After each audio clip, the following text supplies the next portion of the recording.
Hi, this is Llyn Hunter, L-L-Y-N-H-U-N-T-E-R, and today we're painting up the fun imaginary critter that I created in my last video. This is basically a bunny crossed with a rhinoceros beetle, and we're going to do this just as a really fast painting. With a drawing like this or a creature like this, you can do any kind of coloring you want because it's something out of your head, and you can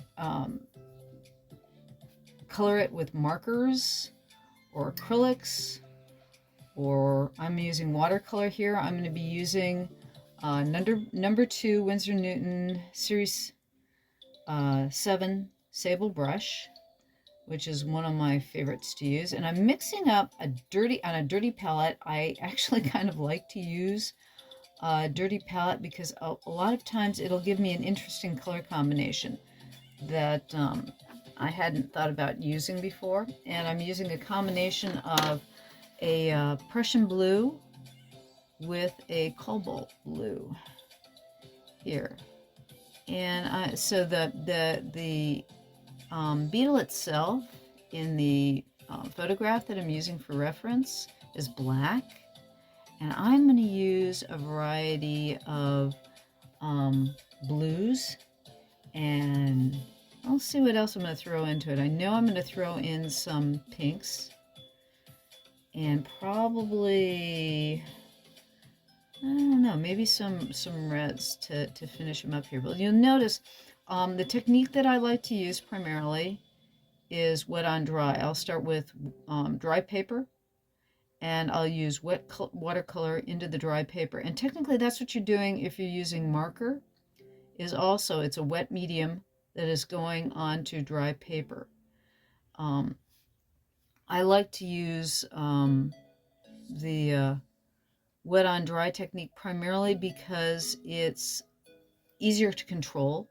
If you're doing wet on wet, and sometimes I'll paint wet into wet, and that basically the watercolor takes control of everything, and that's okay. One of the things you've got to learn to do if you're painting with watercolor is you allow the watercolor to do whatever it's going to do. Now what I've done here too, this is a Prismacolor pencil. I put all the materials on my videos below. Wherever it says more, if you haven't figured this one out on YouTube, that you'll often get just a little description at the top of any YouTube video, and then where it says more, click on it, and you'll find, depending on the creator, you'll get a lot more information or a little more information, but you'll get more information than that little bit of intro that they give you at the top. I always put lots of stuff down there because I feel that it's going to help whoever is watching my video. I will always put the materials underneath. I will always put any additional information, like if it's about an animal, where you can find it on Wikipedia or what have you. But right now we're just kind of doing an overall wash, just painting the character in one color. I'm not really worried about highlights.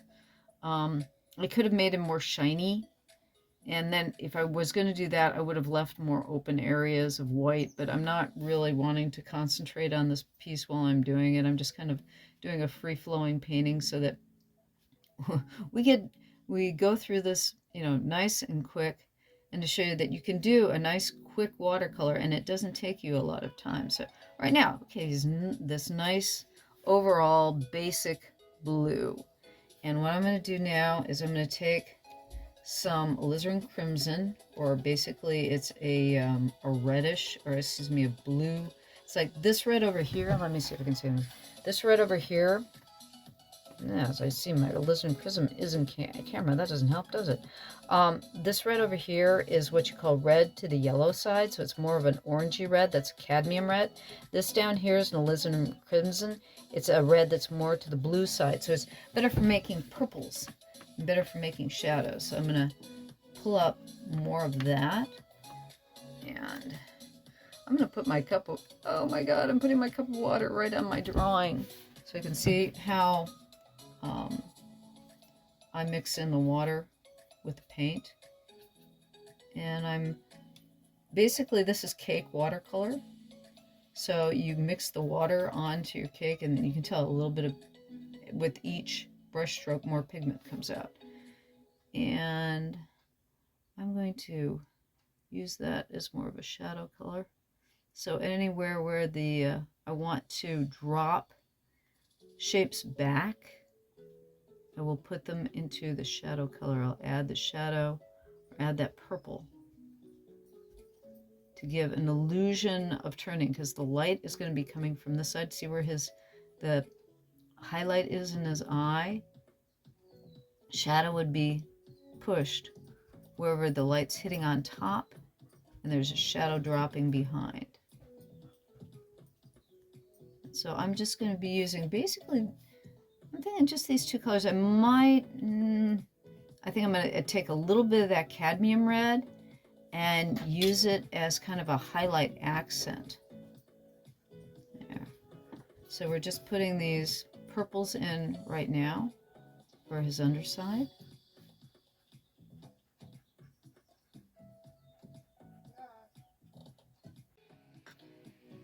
Okay, so again, we're just using that purple shadow. And then I'm going to come in and put a few little dots of the cadmium. Just kind of a little, let's see how they accent. Yeah, that kind of looks nice.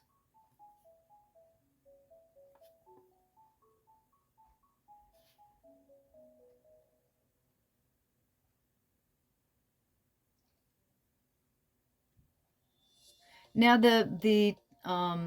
I used Tuscan Red for the outline on this particular character's design.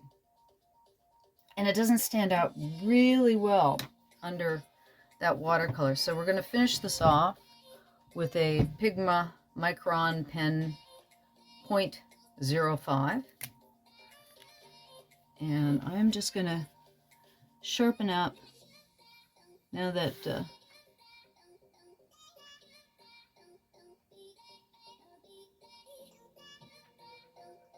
we're done,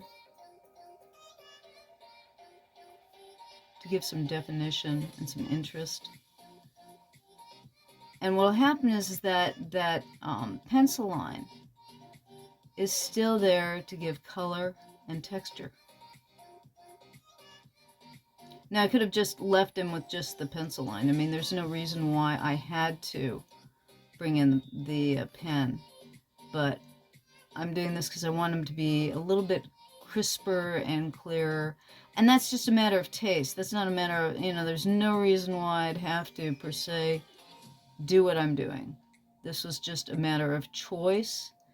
And whenever you're creating anything, everything is a matter of choice. It's do you want to, how do you want the character to look? What's the feeling you want from that character when you get it done? Do you want it to have a soft, fanciful look, or do you want to define it just a little bit more so people can understand and read and see things better? And like I said, there's no reason that just leaving it alone and just not putting the outline in afterwards wouldn't have been a good decision too. And that may have been the better decision. And after I'm done, I'm going, oh geez, I should have just left it in that nice soft pencil line than giving it a hard edge. And oftentimes when you're working, there'll always be the, oh geez, I should have done this and I should have done that. Or when you get done with it, you go, man, geez, I really was liking it the way I had it, like somewhere in the middle of the drawing than at the end of the drawing. Or I really overdid it and I could have left it alone and it would have been fine and wonderful and fun, and I just overdid it. So you never know until you're done. And oftentimes too, I find that you're never fully satisfied with what you do. Every once in a while you get that one piece where it's like, oh yeah, that came out exactly the way I wanted it to. But that's more the exception than the rule that I find in my own work. It's like, oh yeah, it was looking really good, and then I had to go and mess it up. And then the answer to that is go do another drawing. Because if you do hundreds and hundreds of drawings, there's going to be that one that you really love that turned out just the way you wanted, and just the way you saw it, and just the way you thought it should have looked in the long run. And while I'm doing this, I want to let you know, I had forgotten to tell you, I taped the watercolor paper that I worked on this down to glass. In the past, I like to use the back sides of canvas board, and you could use chipboard. You could also use plexi. Plexi works as a good substrate for your painting, and I forgot to tape it down on this edge, because I was going to show you that. I taped it down previously, and I was going to show you taping down this edge as the last thing. And because I'm working on 300 gram or 150 pound watercolor paper, it's still not buckling. Not too badly. I should have taped down all sides, but hey, it's still going to be fine when I get done with it. And if you find too, if you do a watercolor piece that you forgot to tape down, or you did what I did and forgot to tape it down on one side, you can always stick it between the pages of a book, or put a couple of books on top of the paper and let it sit there for a few days, and that'll help flatten it out. You can also iron your paper. Literally get out a clothes iron and put like a piece of rag on top of it before you iron it. Now, if you're using colored pencil like I did, I wouldn't iron it, for the simple reason that colored pencil, I think, does have a little bit of wax in it, so that's not necessarily a good idea. But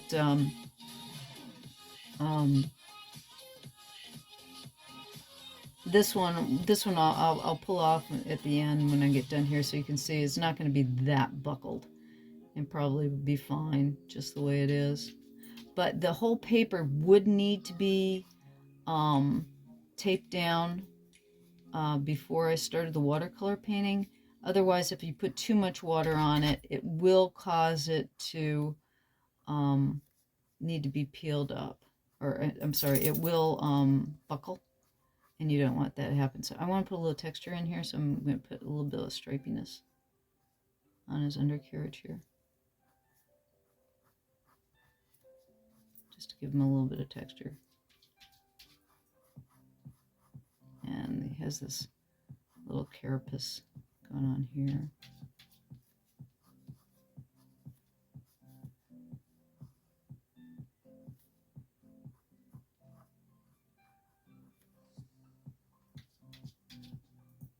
And there we go.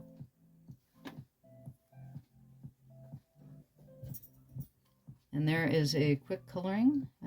Wait a second. Missed a leg. Oh my god, I missed a leg.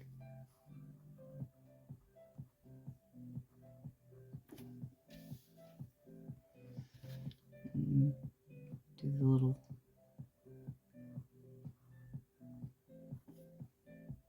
There we go. Maybe put a little bit of... Just for harmonizing, you know, put a little bit of the ink underneath them, so that it pulls the drawing all together, so you don't have the texture under there by itself. And there's our little semi-bunny bug. Now, I was going to show you real fast on... The only problem with the glass is that usually it's a little bit... No, this one's coming out really nice. You just want to pull off to the side. And that's how you pull the tape off when you're doing a small watercolor like this. This is just a piece of glass from a frame that I was no longer using it. And you can see it's not terribly warped. It's a little, because I didn't get this edge here, but for the most part. And that's it. Thank you for stopping by. Again, my name is Llyn Hunter, L-L-Y-N-H-U-N-T-E-R. Please subscribe and come back for the next one. Appreciate your being here.